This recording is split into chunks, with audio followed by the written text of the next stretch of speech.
Everybody, thanks for joining us for another episode of the Church Communications Podcast. I am your host, Daryl Girardier, and today we have a special guest. You guys know Katie's out of town, so we got we got to get somebody in here who knows what they're doing. Not to say Katie doesn't. Let me say that first and foremost. I don't want to get the dagger eyes from Katie when she gets back. But we have with us today a very special guest, Mr. Brady Shearer of ProChurchTools.com. Let's see here, what else? Nucleus. Pro Church Academy. I mean, I'm listing all the things. I'm sure Brady, there's 1,000 things that you do besides that. But Brady, I want to say first and foremost, thanks for joining us for today's podcast. Well, it's great to be here, Daryl, and just be with the ChurchCom crew. I love this group, love being a part of it, and I think we're going to have some fun. Yeah, we are. Today we're going to talk about storytelling, and it's kind of actually dovetailing the conversation we had last week with Robert Carnes over his book, The Original Storyteller. And today we're going to talk a little bit more, audience, about visual storytelling, which when I look across our landscape, Brady's one of the people that I immediately look to in terms of, hey, how do we do it? How do we do it well?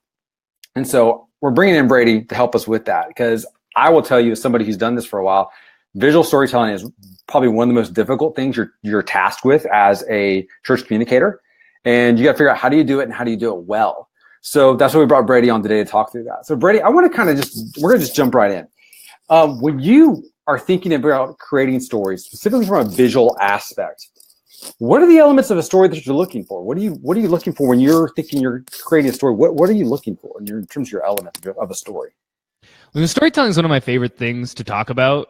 We have a full free course on storytelling on our YouTube page, youtube.com/prochurchtools. And what I wanted to do in this podcast was talk about something that's a little bit different, because I've done a bunch of podcasts talking about storytelling and my process. Like I said, we've got a free course on it, but I wanted to talk about specifically the visual side. One thing that we've been really challenged with lately, that is, we discovered through not exactly secret information that the most important metric on YouTube and Facebook, particularly YouTube, when it comes to them pushing your organic reach, indexing you well within search, is watch time. And that was something that I found really interesting, because I thought it maybe likes, maybe comments, maybe the big channels with the big subscriber numbers, that's what really helps. No, it all comes down to the number one metric, watch time, which makes sense because YouTube wants to have their users spending more time on YouTube. What's interesting about this is that one of the easiest ways to get more watch time is just make your videos longer, which seems counterintuitive, right? Like when I think of a social video, I think of a YouTube video, I think, 2, 3, 4 minutes, don't go too much longer. And for the longest time, this is what we did. But if you make your videos for instance, let's say 12 minutes long, and your watch time on average is 50%, that's where ours is around on YouTube. That means that every person that watches that video on average is going to watch 6 minutes. If you make a similar video, 4 minutes, same subject matter, but 4 minutes long, let's say a third of the length, and you get that same 50% watch time, you're only going to get 2 minutes of watch time. So just by making your videos longer, you can get 3x in that instance watch time, which is a huge boost to your channel. But here's the interesting part about that. Of course, the longer the videos that you make, the more likelihood you have the chance of people stopping to pay attention, right? Like, our attention span is not great. The classic 4 or 5 year old study is that a goldfish's attention span is 8 seconds and ours is 7 seconds. So, we're in a bad space. So on the one hand, you make longer videos, you do better with organic reach, you play with the language that YouTube and Facebook want, great. But maybe you have people that aren't listening as much, or maybe they tune out, maybe they can't pay attention, they don't hear the information that you want. So I say all that to say this. The thing that we've been experimenting when it comes to visuals and video storytelling in particular is this term that we've called and started using, pattern interrupts.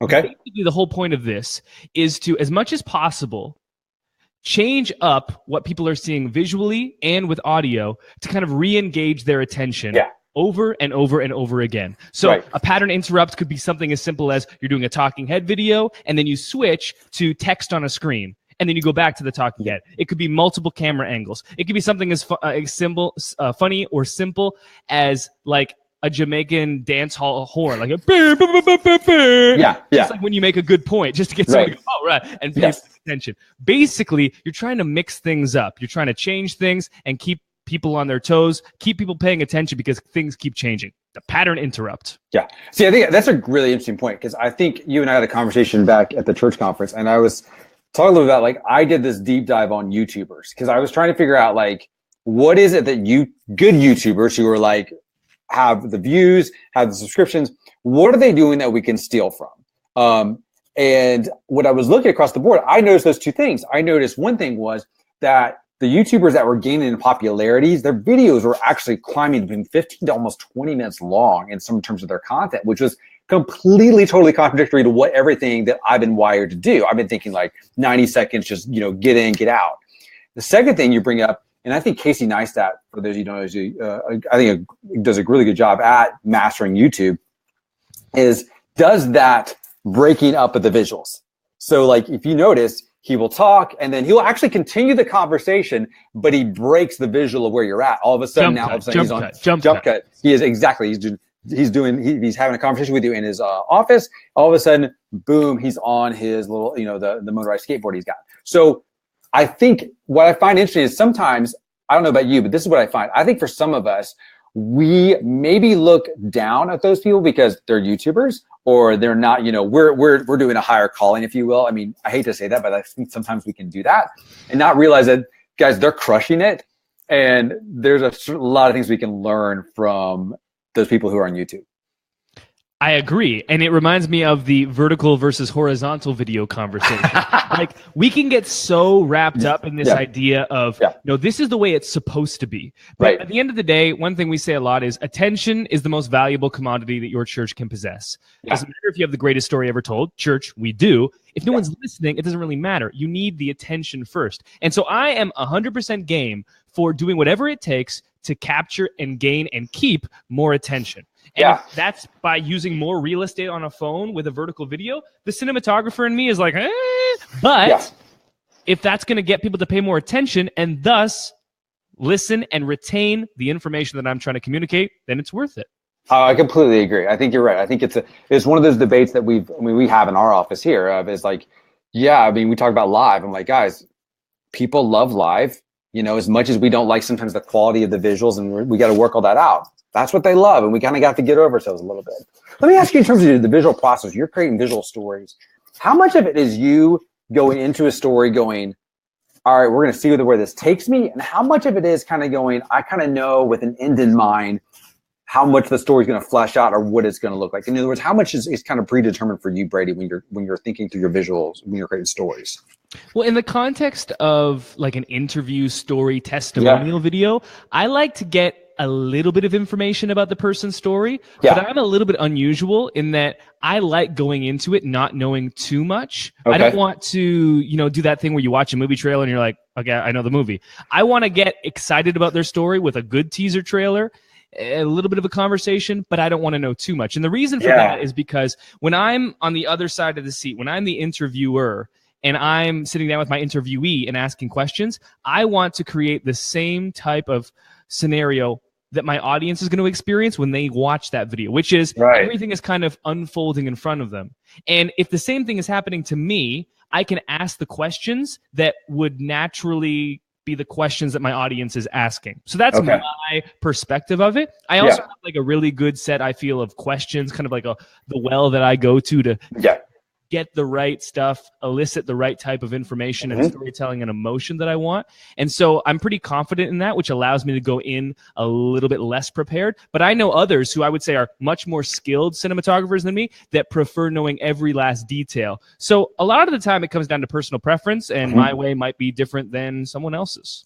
So if we got somebody in our audience who's they're just starting out, they're absorbing this information and they're going, I know I got to do this for my church. Do you recommend, hey, for your first time out, try to map it out? Or just, is it one of the things where, like they say, like when you make a pancake, the first bad pancake is going to be bad. Just accept it for what it's worth, but at least you made it, so you can figure out how hot the oven is when you make the rest.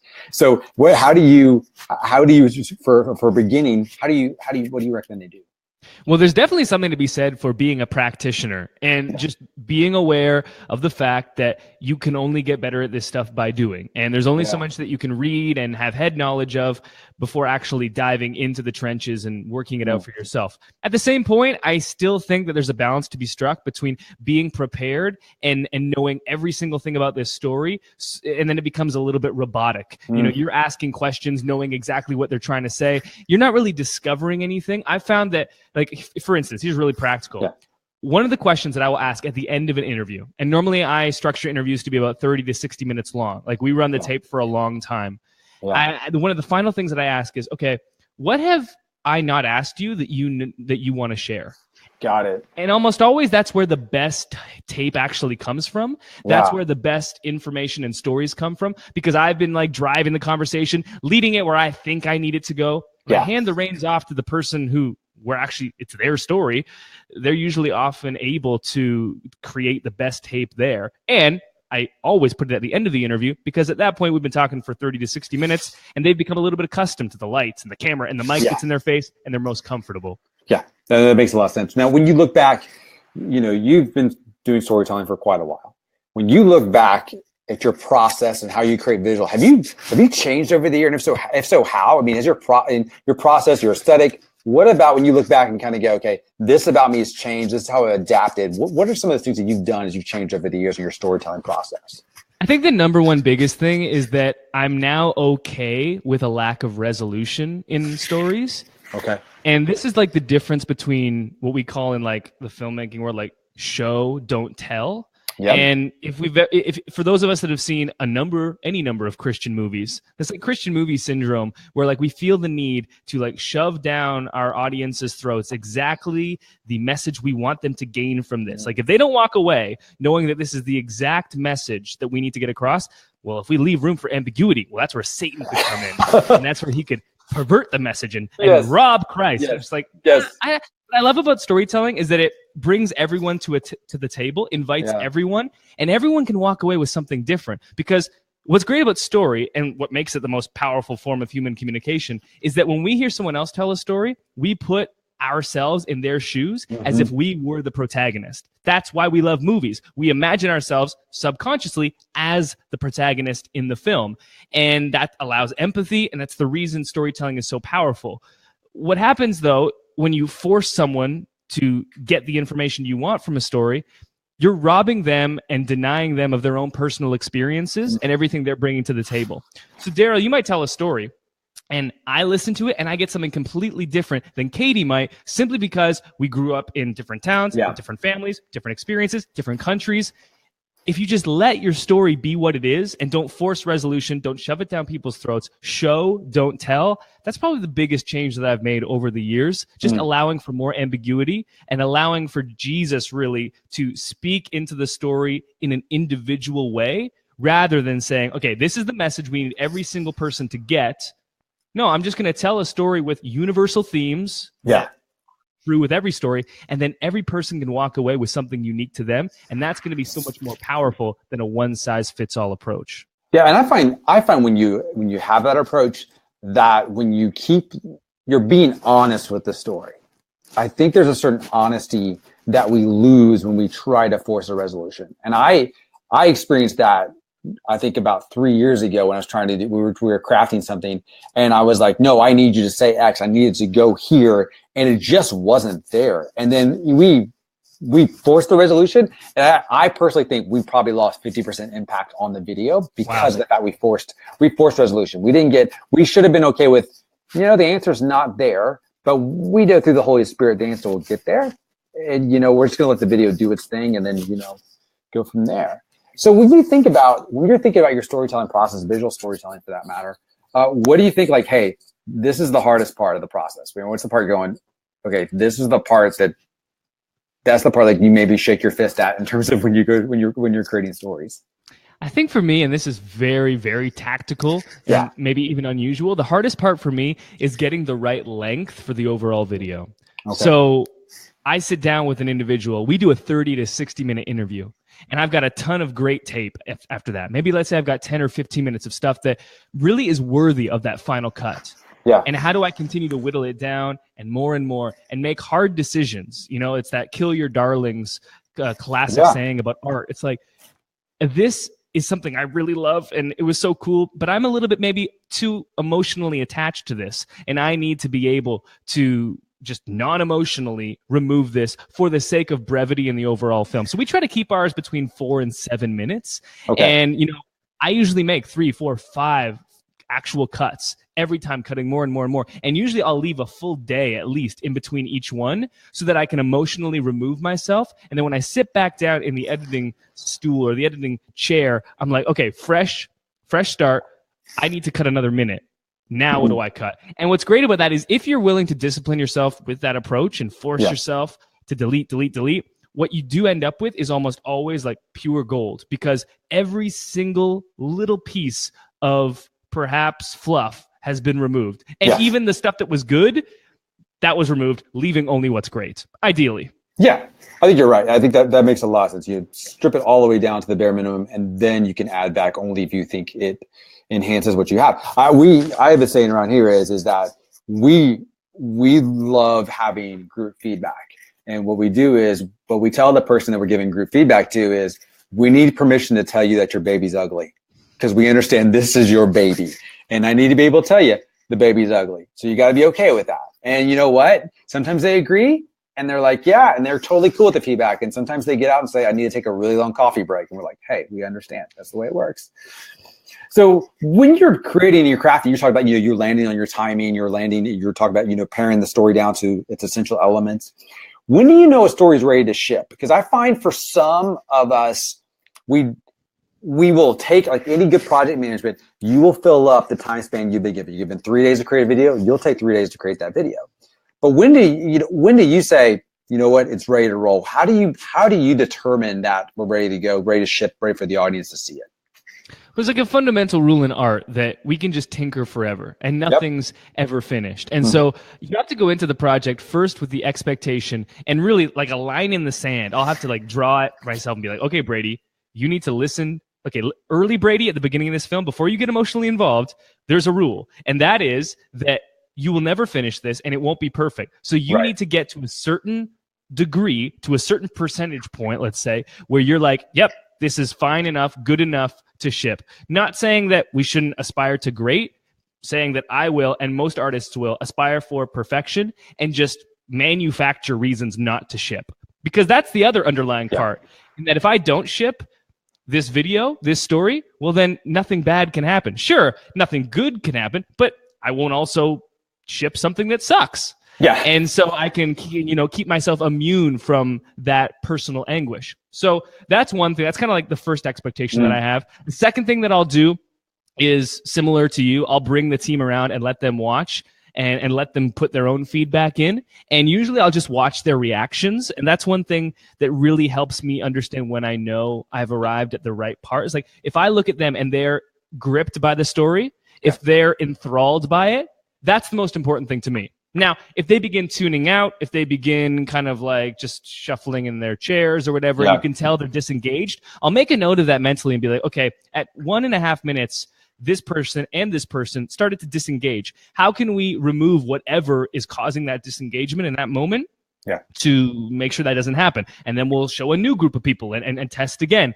And then the final thing that I do, and the reason I save this for last is because it's not exactly helpful when it comes to practicality, is there's a part of me that just knows when this is where it's supposed to be.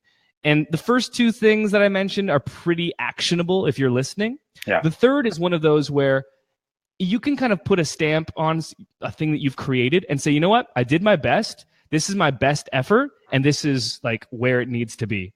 It's like when I can put a stamp on a work day where I'm like, you know what? I could work 3 more hours today, but I knew that I know that I put in a great amount of work. And there's also that law of diminishing returns where if I work for 3 more hours, what percentage point is this going to get better? And is that worth the trade-off of time?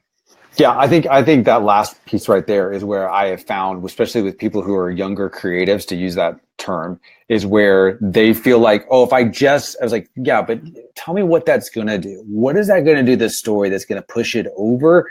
Is it going to really do that? And then you really have to, when you start asking that question, you kind of go, it's probably not. Well, if it's not going to do that, then you know what? Let's go ahead and let's start a more thorough evaluation process versus the whole tinkering process, which I think is a lot easier for us to do. Now, when we talk, let's talk mediums for a second. I'm talking about mediums. I'm referring to YouTube, Instagram, Snapchat, go on down the line.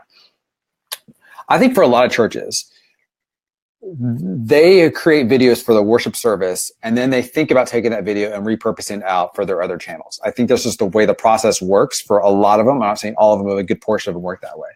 So I think that's one challenge. But when you look across the spectrum of all these things, what do you see? What are the challenges for churches as they try to create across multiple platforms that have varying dimensions with, there's some technical things, but there's also some storytelling aspects that are different. What are the challenges you see for today's churches across those different mediums?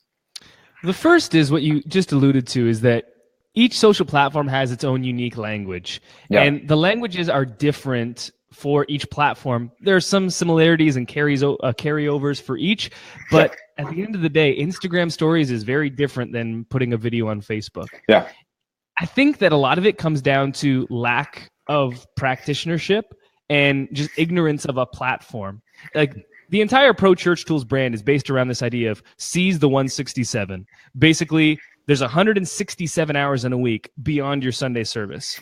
Yep. And we spend so much of our time, money, resources, volunteer efforts on this single 1 hour saying, come to us, world, come to us, which made sense when we didn't have 100% access to people in those other 167 hours. Right. And there's a whole ton of dynamics that are going on here that are really, probably not worth getting into right now when it comes to, the average age of a lead pastor being 54, a full decade older than the year after I was born, 44. So pastors are getting older, which is fine. But you combine that with the fact that millennials right now are the largest generation in the workforce, in the voting group, 26 years old, my age, the most popular age in the world right now. You've got this huge gap now between our leadership and the communities and cities we're trying to reach when it comes to the main demos. And so you've got people that are maybe unfamiliar with these mediums because they didn't grow up with them. I was just talking with Carey Newhoff for my podcast this week, and I brought him on because I was like, Carey, you're a pastor of 50 plus, and you're just dominating Instagram stories. How is it that you've been able to do that when so many pastors your age have told me face to face, look, I didn't grow up with this, I can't do it. And what Carey said to me is what I'll say to you and to ChurchCom, which is basically, at the end of the day, no one knows what they're doing, even if they grew up with it, until they actually practice. Right. And then the side to that becomes difficult is in our churches, we have people wearing so many different hats, and we know that social is important, but it can feel overwhelming knowing that there's just so many different platforms. And it's probably not prioritized because I'm the youth pastor and it's been befelled upon me to be the social media guru. But really, I've got a whole student ministry that I've got to manage. And then what if the platforms change? I learned Snapchat, Daryl, but then everyone migrates over to Instagram stories. And this is why storytelling is so important, because storytelling does not change. Yep. Whether it's Snapchat stories or carvings on a wall millennia ago, storytelling remains the same. And this is why I say all the time, one of the most valuable, if not the most valuable skill that you as an individual serving or leading a church can learn is the skill of storytelling, because it literally applies to every single form of communication. And it kind of future-proofs you, Daryl, to the moving and the changings of these social platforms. If I can just learn storytelling, it doesn't matter if Insta changes a bit or if the aspect ratio switches on its head, because storytelling remains the same. Yeah, you're right. And I think it's interesting you say that. I think one of the things I think that a lot of when I'm coaching pastors, I say pastors, I'm talking about my staff, is that helping them understand that their sermon has become a commodity. Okay. In other words, if I don't like what you say, that's fine. I'll go down Mount Chandler, or I'll go down somebody from Hillsong. I'll just throw on a podcast. I'll throw down a podcast or on music. If I'm not really digging the worship, it's fine. I'll go crank up the latest Hillsong. But the community aspect, you can't commoditize that. I mean, I know that Facebook's trying that with groups. We did all that. But that community aspect, you can't do. So how do you do that? You do that through storytelling online via the visual mediums, via in other words, if you tell the story of how you create the sermon on Instagram stories, then all of a sudden, guess what? That sermon becomes so much more compelling to me because I've heard the story behind it, how you got there. Think of it like a prequel, if you will. So anyway, that's interesting for you to say that. I think you're right. I think, again, you go back to, you said this before in your response was don't be afraid to make mistakes. I tell our pastors that all the time. Like, we know you shine and polish your sermon on Sunday and you want it just perfect. But you know what? Like, I'll give you a prime example. We're doing Facebook Live with my pastor, and he yells in the middle of it, "Cut!" Like, dude, we're live, man. We ain't cutting. And he just starts giggling and laughing uncontrollably because he realized what he did. And I'm like, dude, he goes, what do we do? I said, just keep going, dude. Our audience is going to love it. You're human. You're just showing yourself just to be a little bit human. And like, that to me is like, come on, dude. We want you to be human. We want to see that side of you. Let's go back to the visual storytelling element here for a little bit. When a lot of our listeners listen, I think sometimes they get this feedback of, that's great, Daryl, but, or that may work for you, but, and usually that but is followed by, I don't have the people, I don't have the time, I don't have whatever that is. So what are some ways that churches can produce quality content for all of these mediums, all these channels, and not break themselves over the back trying to go grab all this footage or do all these things? What are some of the ways that churches can do that? Well, I think that there's three resources that you essentially, as a church, can draw from, and that's time, money, and skill. Yep. And most of our churches are lacking in all three when it comes to digital and social, because it's not a priority, and we didn't go to school for it, and the budget just isn't there because, again, it's not a priority. So that's where the time and budget doesn't really fall in. So, like, if we have to prioritize something, I think that video really is one of the best things that we can prioritize. Mm-hmm. We did a case study of Facebook posts, Daryl, from churches specifically. So we analyzed hundreds of posts from church Facebook pages. And we looked at big churches, medium churches, and small churches. And what we did was we did not include any video of the pastor preaching.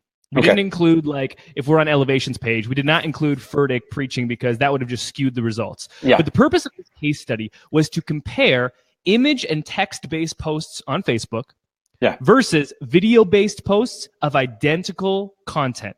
So we would look at a sermon series for, let's say, Church on the Move, their Start Here sermon series that was in January. And we looked at how they would promote it on Facebook with an image versus with a video. And again, we didn't include pastors preaching because that was going to skew the results. And what we found was hundreds of posts that we analyzed. When churches substituted video for image or text and promoted everything identically the same, same subject matter, same time of day, same length, same tone, same event, video posts would generate, on average, of the hundreds of posts we analyzed, 3.25 times more likes and reactions. Wow. 8 times more comments. And get this is the big one. 27 times more shares. Wow. And a share is the ultimate form of social endorsement. And it's the best way to grow your organic reach on Facebook. I mean, we've seen so many of these articles recently, like Facebook already throttles our organic reach. Wait, they're going to do it more? One of the best ways, if not the best way to circumvent that, is with social shares. And video has been proven to drive that. Of course, that's still, if we know video is important, that still doesn't make up for the fact that I don't have the money, the time, or the skill. And one thing that churches have often looked to in the past, I know so many churches have because they've talked to me about their video blocks subscription, for instance. We've gone to done for you resources. And there are so many great platforms that do this for images, like Sunday Social comes to mind, or, Igniter Media. Like, there are so many, but for video, that hasn't really been there. And so this kind of leads into the platform that we're launching in 9 days from now. It's exciting. Storytape.com. Storytape, T-A-P-E. Storytape.com. It's a first of its kind website. It's a stock video site that gives you access to unlimited downloads. So if you go to there are so many great stock video sites, Film Supply, Dissolve, Shutterstock. If you go to one of these sites and find a clip you want, let's say, of a person laughing with their child, and you go to download that clip, it's going to cost you between $200 and $500 per clip, which is crazy. I got an email from a pastor, and they were like, yeah, here's a sermon bumper I made. Can you take a look? It cost us $2,500. And I was like, what? Wow. He's like, yeah, for the stock footage. I was like, do you do this every month? He's like, yeah, mostly. I was like, how big is your church? But this is what the stock video industry is. And so what we've aimed to do is disrupt it completely for the purpose of churches, like who we serve as a company entirely. Unlimited downloads. We're launching with more than 5,000 clips. We're adding more than 1,000 clips each month. Every clip we shoot with is in 4K ProRes with our, tens of thousands of dollars cinema rigs. And we've got 1,000 new clips a month. You can download the graded, ungraded for maximum flexibility right into the camera. And the best part is our unlimited plan costs less than one clip on the other big sites per month. Yeah. So really trying to make this affordable. So if you're in that place where it's like, I don't have the skill because video has a learning curve, I don't have the money because my camera just isn't up to par, or I don't have the time because getting up at 6 a.m. to get perfect lighting, or traveling to Switzerland, Ireland, Iceland, which we've been in this month, it's difficult. Now you can download all that footage and use it in your existing films and videos, and it's affordable, hopefully.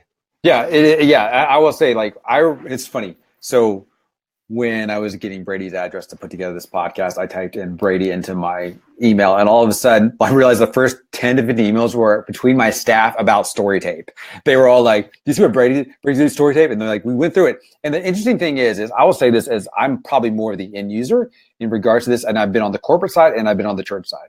And I will tell you, this is kind of my endorsement, if you will, is the fact that Brady's dead right in terms of, if you try to pull this off with stock footage sites, it's an astronomical cost. So to see this kind of cost reduced, and not only that, to see like really great depth of footage. And I believe, like, one of the things, correct me if I'm wrong, but you have this actually set up to where, Brady, you actually have them in chunks of stories. Is that right? Is like, it's not just a clip. You actually have like different scenes, so I could pull a whole thing down to create a story. Is that correct? Yeah, it's correct. So we shoot all of our footage in what we call, like you said, scenes. And so each scene is anywhere between 20 and 100 clips. And so now you kind of get like the ability to be the director. And because there's no download limit, you can download as many clips as you want. And they're all shot same subject matter, same time of day. And so you can piece together a story. And now you've got all these different angles and different speeds and different, framing to work with to create a cohesive story, and it's all shot the same. So you don't have these isolated clips, and that opens up so many more possibilities. It does. That's fantastic. Yeah, because again, I've done it before where I bought the one clip, right, and then all of a sudden it's like, well, now I got to get a matching clip. Well, now I got to go find a site that's got it. I usually have to click on the author's name, find the creator, then see what else he's created in his library, and then see if I could piece all that together. So again, I think it's going to be an invaluable tool. I really think you should check it out. So they go to storytape.com. Can they just sign up for a notification when it's going to be launched? Or what's the best way when they get there? What should they do? And a call to actions that they need to do? Yeah, storytape.com is the URL. You can join the launch list. We're 9 days out from the launch. The great thing about joining the launch list is if you're on it, we're going to send you a 10% discount code for when we launch, and it's a forever discount code, meaning it's not like you get like the first month half off. It's like as long as you stay subscribed, you're going to save this amount every single month. And so that's really exciting. We've got more than 5,000 churches on that launch list right now, which is great. Like, people are getting really excited about it. And we're 9 days away. So we're like in the final thralls of putting it all together. And it's just so exciting. I can't wait to finally unveil it to the world. It was a year ago in November of 2016 when we bought the domain, Daryl. So I've been working on it for a while. Wow. That tells you right there. This is not just some little WordPress site that you threw together, slapped a theme on it, threw some videos up there, folks. This is going to be a resource that's going to be around for a long time. Well, I am super pumped that you were able to be here today, Brady. Appreciate it. Thank you for dropping so much knowledge for us in terms of storytelling. I know for our audience, this is something we all struggle with and try to figure out, grasp, how do we do well? And I know what you gave us today was some really good knowledge, and we really appreciate that. Folks, I hope you check out storytape.com. Go to prochurchtools.com. Brady's got a wonderful podcast. A lot of other things. He's got pro video announcements. If you've got church announcements, you got to get those done. And by the way, our church, we're doing that in December. We're joining the pro video announcement family, if you will. That's us. We're going there. So we're excited again, Brady, for you to be on, dude. Thanks so much for being here. It's been a blast, Daryl. Thanks again.